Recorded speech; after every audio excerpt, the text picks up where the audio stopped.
So we're in February, right before all NBA All Star break. Um, this is All Star break weekend coming up, which is always exciting. It's I think it's a time to celebrate. A lot of the good from basketball in general, not just the NBA necessarily. I've been to certain cities when they've hosted All Star Weekend, and it's fun. You get people from all over the country that come down, and there's a lot of events. You get to meet and party and mingle with a lot of celebrities, famous folks, obviously NBA players, that kind of stuff. So it's definitely a good thing. It's in Cleveland this year. That would be good for that city to bring that to Cleveland. But it pains me to say the NBA is in trouble. I think the NBA brand is trending downwards. I don't believe that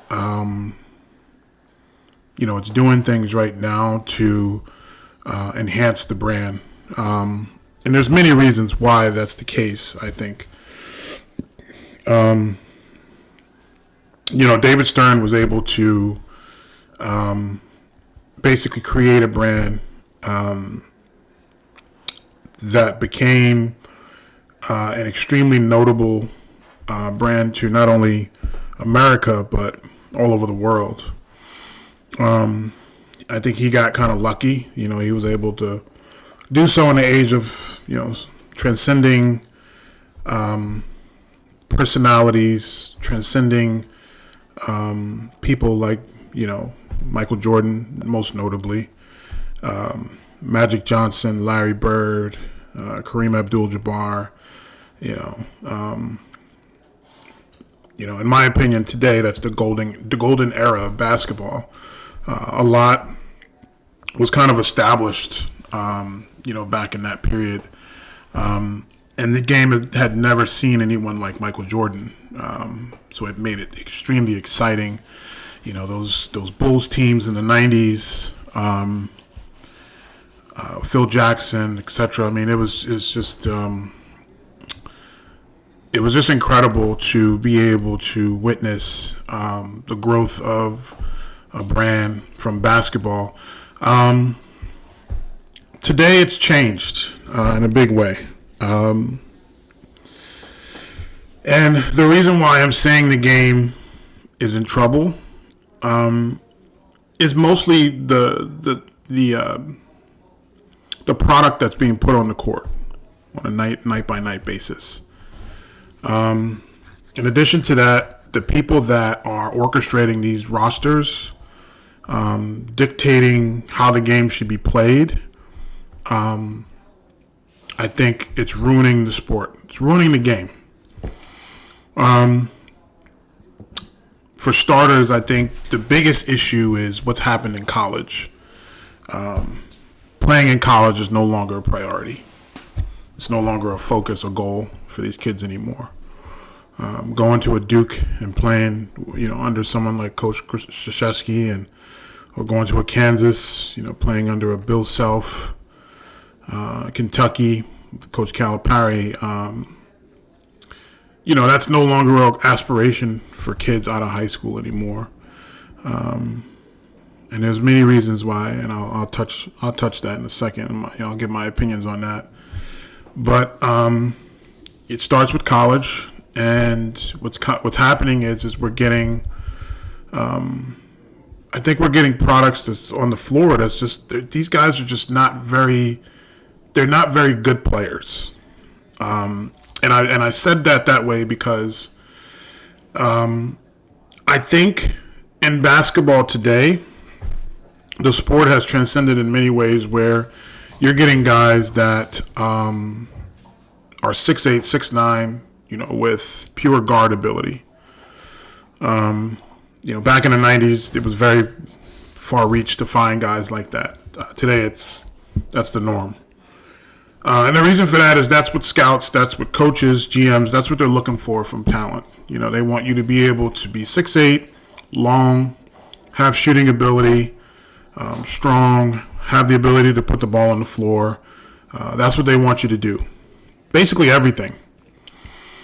And a good friend of mine made a point to me a while ago. He said the reason why talent, and by the way, I think there's a difference between talent and skill.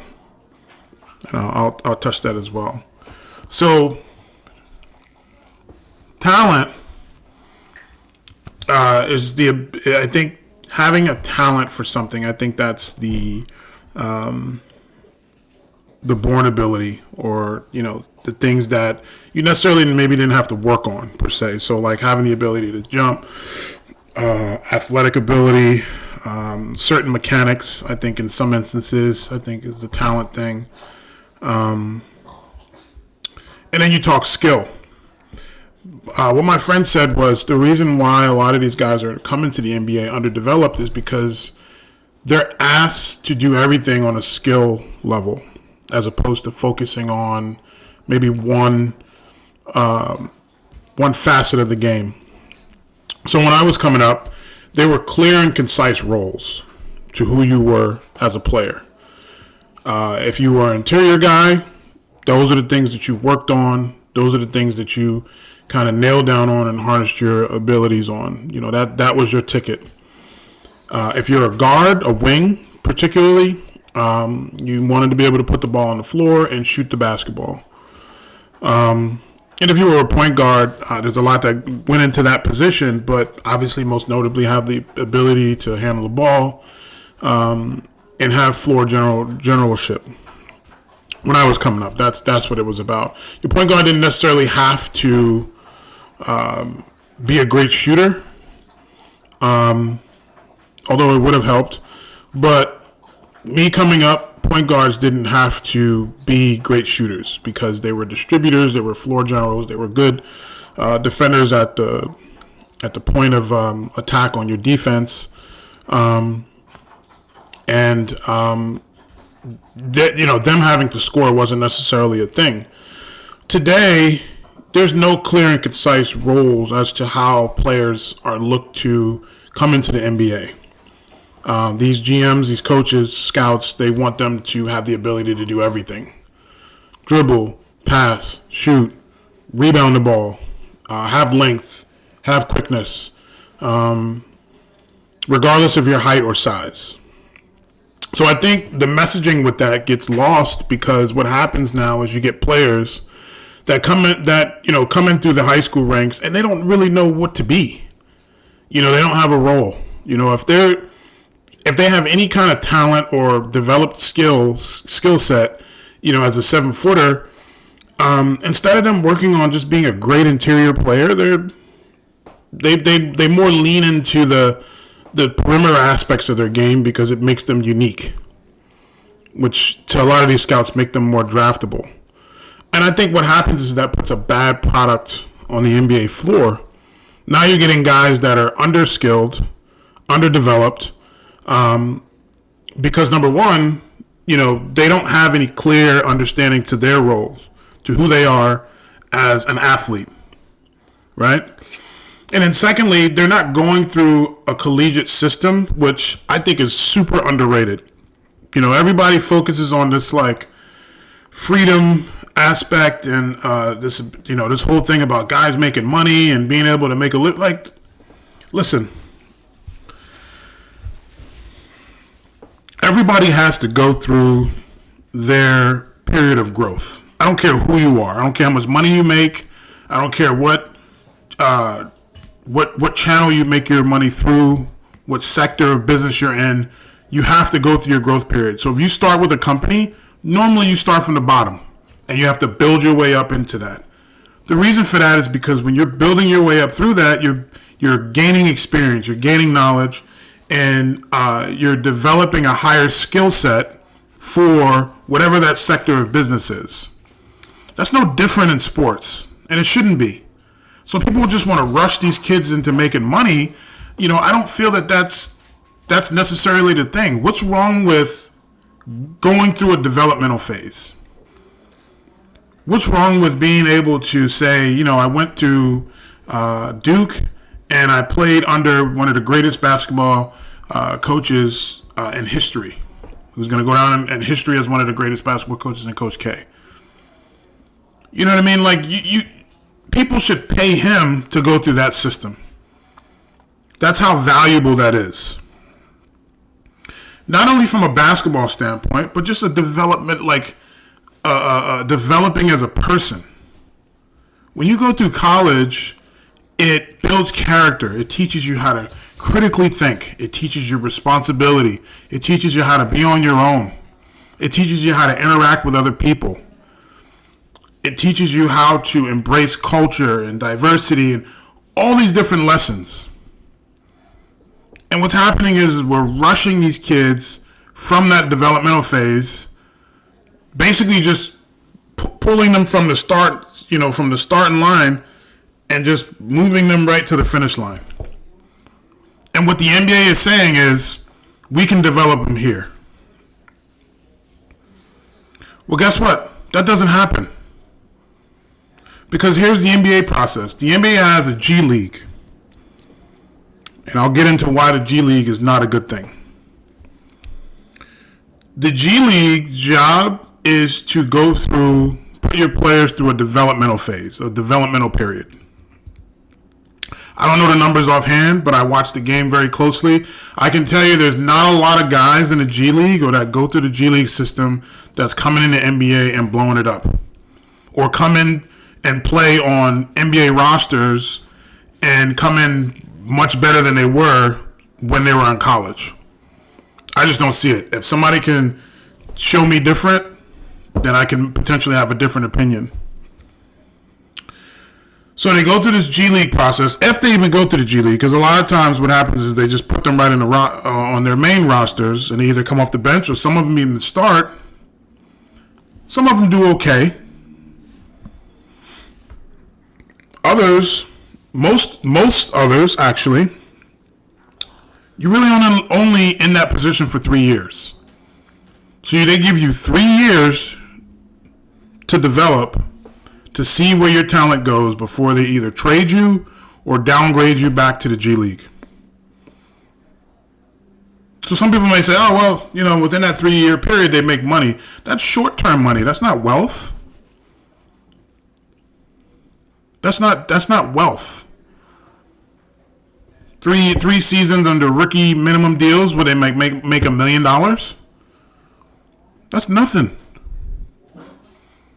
And then they end up going to maybe overseas or something like that. So it's just a vicious cycle on what's going on. You're getting these underdeveloped talent, underdeveloped skill set players coming into the NBA, being rushed into positions, and then basically just being rushed out. So they're either traded, downgraded back to the G League, or they're out of the league altogether.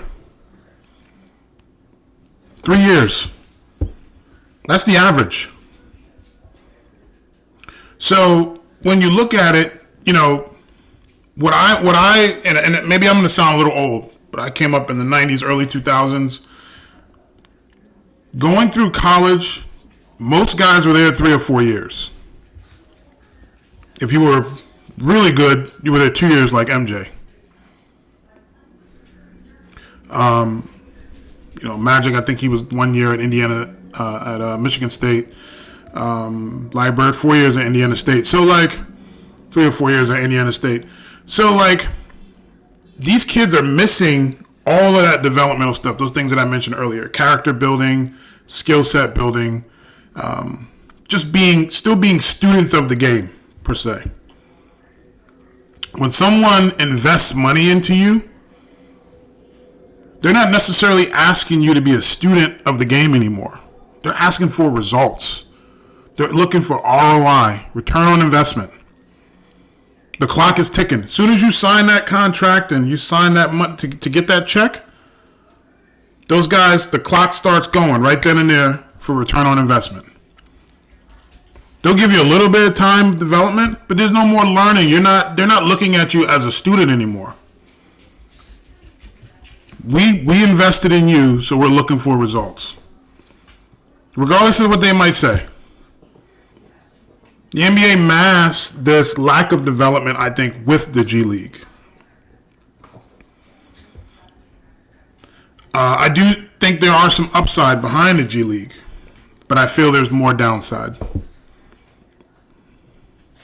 So these kids are rushed out of college. They basically, a lot of them, depending if you're like a top 10 talent out of high school, they're not even thinking about college. How can I get to the NBA? How can I get to the bag?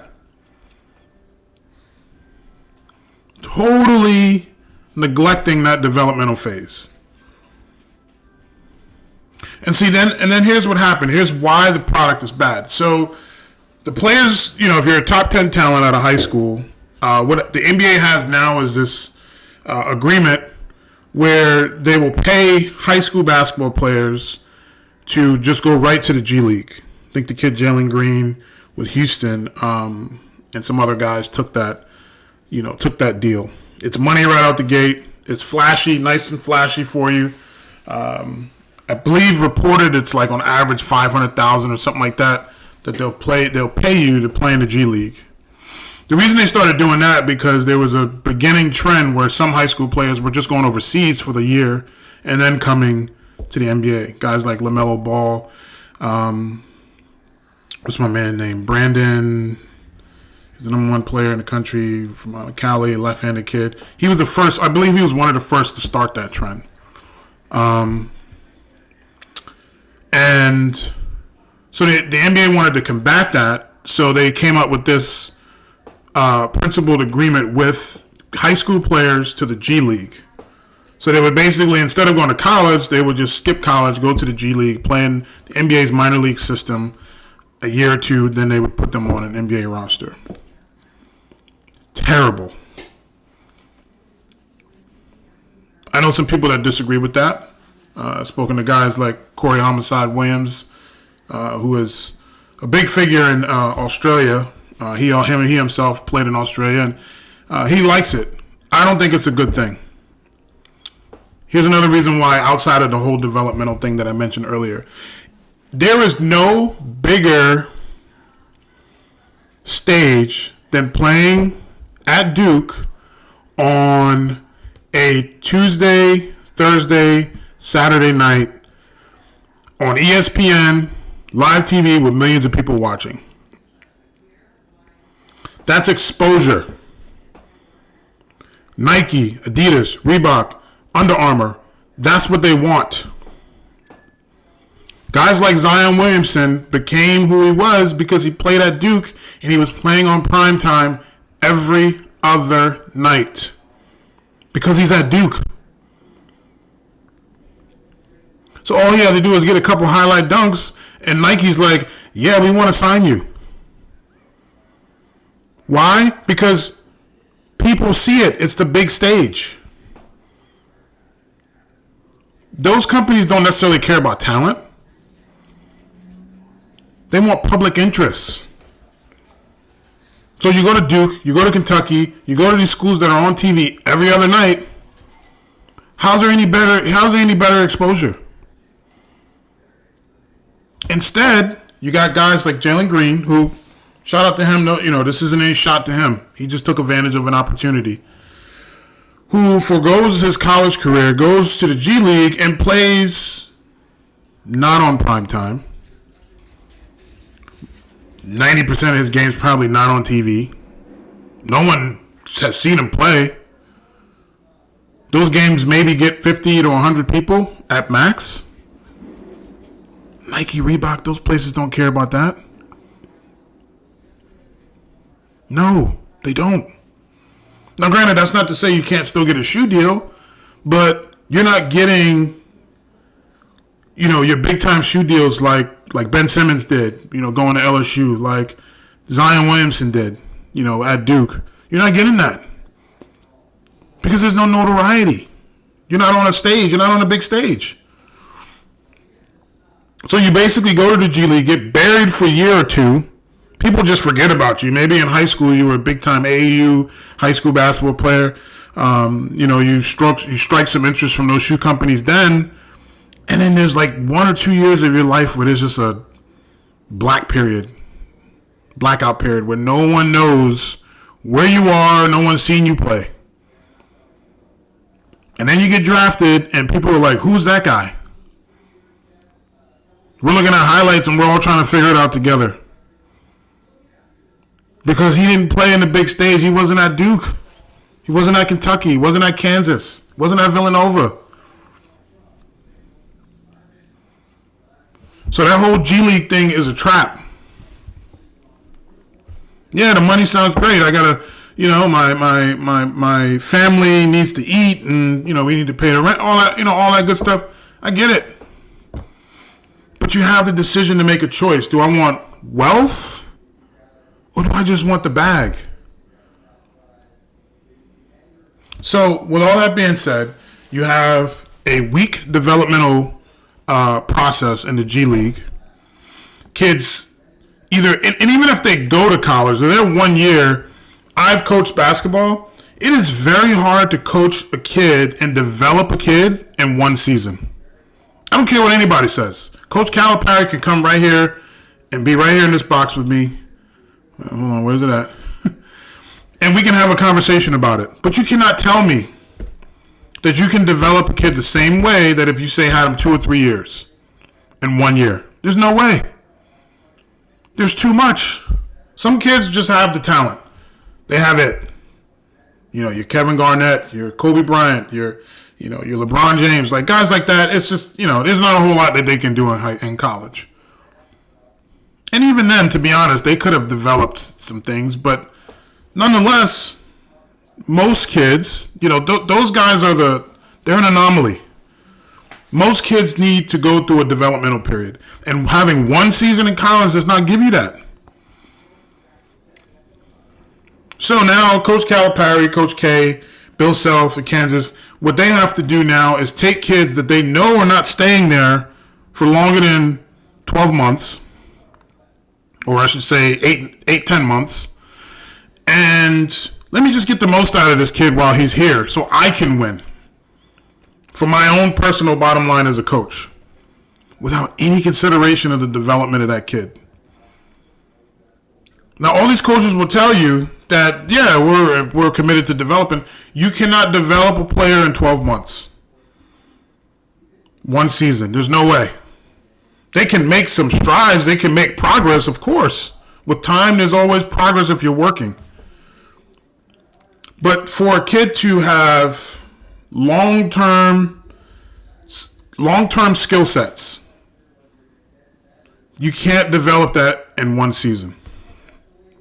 So here's what happens. So these coaches now develop them the best way that they could, and they get to the NBA, and now the NBA is like, oh, we can develop them. We can do it. These scouts and GMs and stuff like that. That never happens. Not to that level. There are some players that improve, but I think they mostly improve because of their circumstances.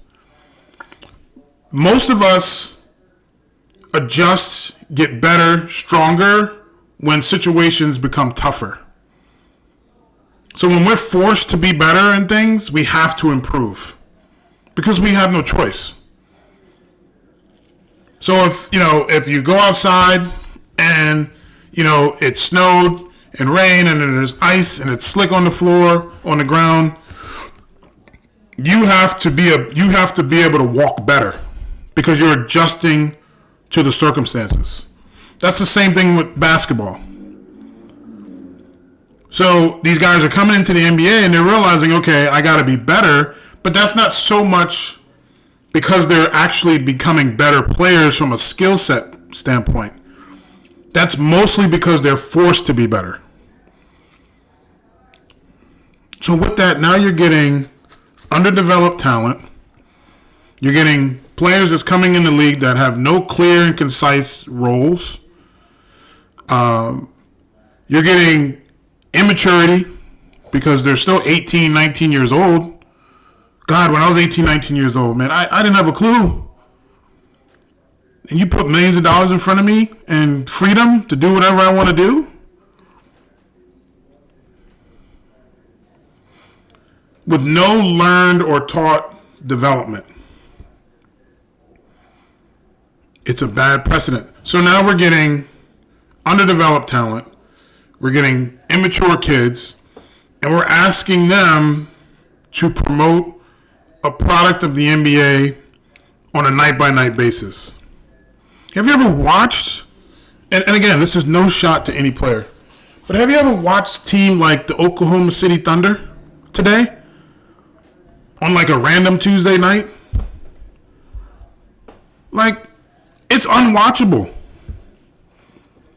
I've not, and somebody would have to maybe tell me, but I've not seen this many blowouts in my life. Teams are losing. I promise you, and I don't know the exact. I want to say the Oklahoma City Thunder at one point lost by like 60 to Memphis. 60. Memphis is a good team. Don't get me wrong. And Oklahoma City Thunder is a young team that is at the bottom of the league. But we're all pros. You don't lose by 60 as a pro. That just doesn't happen. And the reason for that is the product that's being put on the court. Don't get me wrong, there are some talent.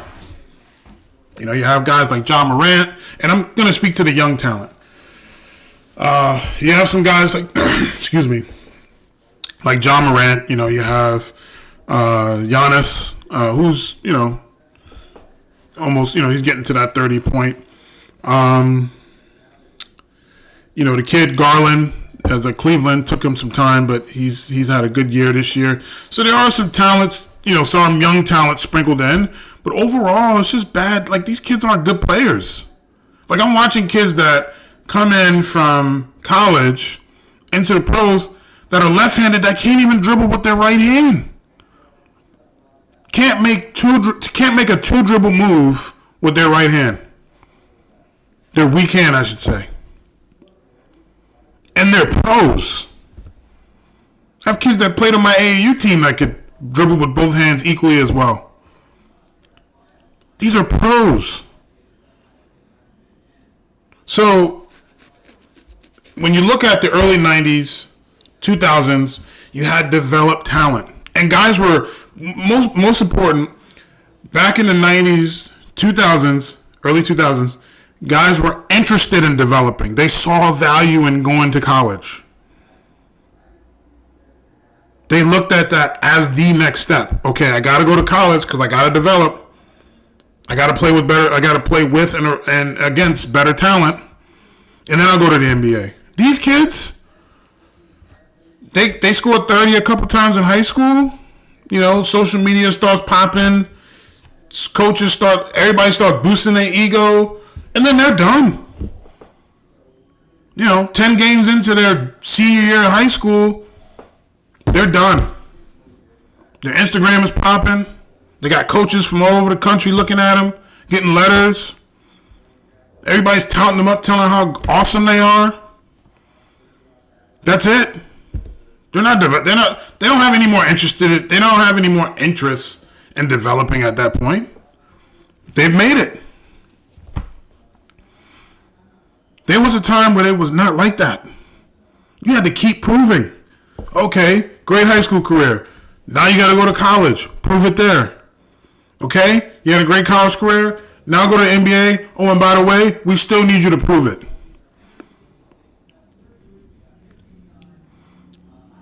I think the involvement of social media, you know, is something else that plays a part.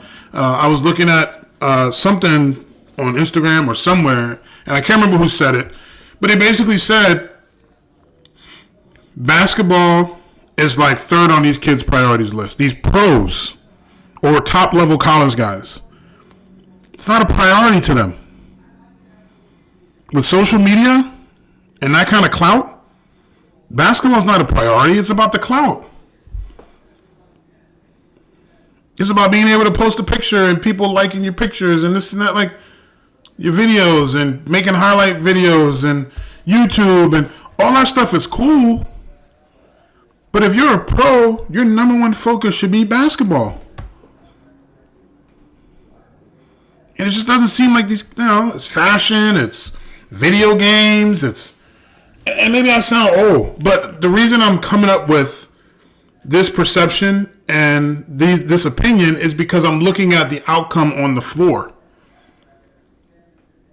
There's no reason why guys like Ben Simmons should be in the league as long as he has and not develop any kind of jump shot.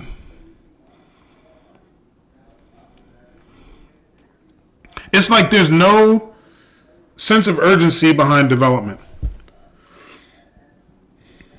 Getting better, improving. And you should want to improve every time you get on the floor.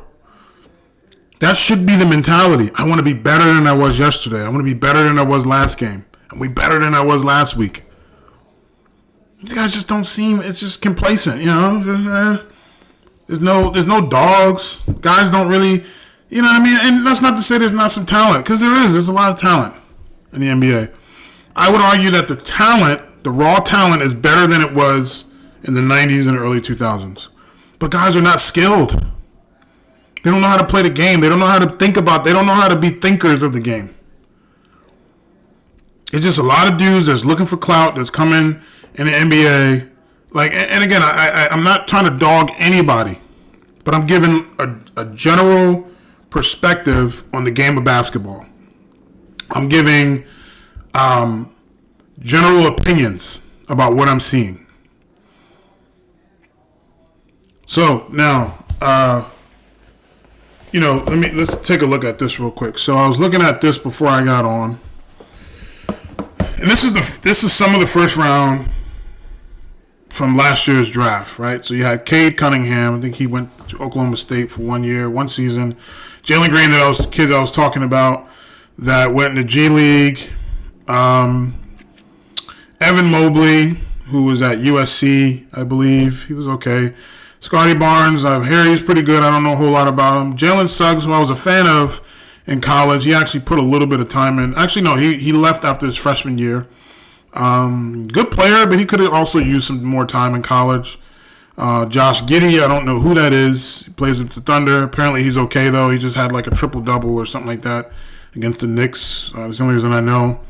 Jonathan Kuminga, not 100% sure who he is, but he's an athlete. Franz Wagner, I just remember his brother Mo Wagner from Michigan. Davion Mitchell, I think he's a solid player, but got drafted 9th overall. I thought he was okay at Baylor. You know what I mean? He was solid for them. He helped them win a national championship.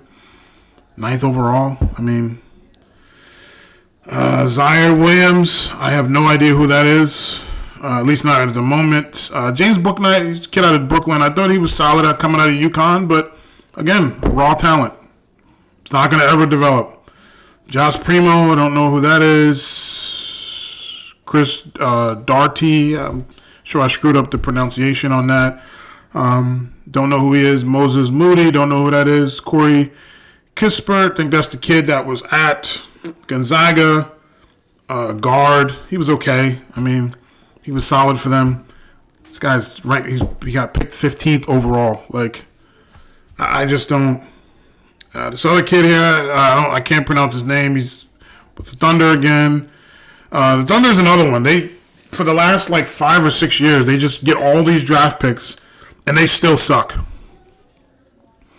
They still since Russell Westbrook left, they've just been awful, unwatchable, and all they do is just get draft picks, and kids just funnel in and out. Like, how's that good for the game? And then there's some more guys here, but like, and to be honest, dude, like, the further I go down this list, the worse it gets. I mean, the kid with the Knicks, and again, I just know because I watch the Knicks all the time. They're my team. Quentin Grimes. Solid player. Had a good game the other night. He got picked, towards the end of the first round. Solid player. If we go back to the top of the list where you got Cade Cunningham, Jalen Green. Cade Cunningham is a 6'8". People were saying he's like a point guard, this and that. I think he's still, he has some intangibles or some tangibles, but nothing that pops off the screen to me. And I'm saying all this stuff, and I don't know these guys' stats. I'm just going off of what I see. He can handle the ball some. He's big, can shoot it a little bit. Nothing. Jalen Green's a super ridiculous athlete from what I see. Can handle the ball. He's got a weird form in his jump shot, but apparently it's solid. I don't know these dudes, man. Evan Mobley, he's a lanky, like 7 foot, 6'11" kid that could step out a little bit. Apparently he's got good shot blocking ability. It's just different. You go back to the early 2000s, if you're getting picked in the top 5, you were going to more than likely be, or the chances were pretty high that you were going to be a Hall of Famer. The chances were pretty high that you were going to go on a team immediately and change the entire production of that team, the entire scope of their culture of winning. Immediately. These kids are just rolling the dice. We hope he's going to be all right. We don't really know. Like that's what it feels like to me. There's no short shots in any of these guys. There's been plenty of guys. I'm sure I can go back over the last 5-6 years and look at the draft. There's been plenty of guys that's been drafted in the top 5 that's probably not even playing with their team that drafted them. What does that say? So, I'm only passionate about this because I love the NBA. I grew up on the NBA. NBA was everything to me and my friends growing up in my neighborhood. Like, there was not a game that we missed. The NBA dictated a lot of cultural behaviors for us. Gave us hope. A distraction from a lot that was going around in our neighborhoods. Guys we could look up to. And the NBA was just, foundationally, it was just something that had always been great. And I would say, and I don't mean to be hyperbolic when I say this, it definitely played a part in my maturation growing up because it shaped a lot of how I see life and how I do things. And I just see a dying brand. And it's mostly because of the things that I just mentioned. And I hope that it can change. I don't know how. I think, if I had to throw out some solutions, number one, I feel like you should let kids go to the NBA if they want to. But if you sign a commitment to a college, you should stay for 2 or 3 years. So if you commit to them, if they commit to you, then you should give them at least 2 or 3 years to develop you. Kind of like how baseball does it, college baseball. I think the NBA needs to go back to what built the product, and that's post play, that's point guard play, that's said roles, so kids can understand how to develop, where they can make their money, how they can be an asset in the NBA. And I think the NBA needs to start promoting that more. I think the NBA needs to get more guys that have played the game, that have competed, that's making decisions. What you're seeing a lot of now is just these analytic guys coming in, inserting principles and ideals, from a position of non-experience. It's like, bro, how are you going to tell us how to, run plays or, the type of coaching philosophies when you've never played? Now, that's not to say that you can't be a good coach if you've never played the game. But I feel like there needs to be some, grounds for, true knowledge of the sport, true knowledge of the game, true knowledge of competition before you're the one making these decisions. Because what's happening is you're getting a lot of these GMs and coaches just coming in and they just want everybody to be able to shoot threes. That's not basketball. That's not basketball. Basketball is set roles, cohesiveness, on the floor between 5 guys, post play, interior play, because what interior play promotes is high percentage shots. So if you just have people throwing up threes all the time, that's not The Milwaukee Bucks won the championship last year because their best player shoots high percentage shots when he's not trying to jack up threes. The game was good when Shaq, Hakeem Olajuwon, Patrick Ewing, David Robinson, the list goes on. When those guys were good, Kevin Garnett, when those guys were good, that's when the game was very good. Because not all of them needed to jack up threes. That's not basketball. That's just trying to sell tickets. Get people excited. Scores of 130 to 99 or 120 something to 110. Like that's not basketball. So, in conclusion, I will still support the sport because you have guys like LeBron James that's still playing at a high level, Steph Curry, Chris Paul, Kevin Durant. You still have these guys playing the game, and it's a joy to watch them. But I am very concerned with once they're gone, what's going to happen with the sport, what's going to happen with the brand. And college is a mess. I don't know what's going to happen. They're going to have to change something.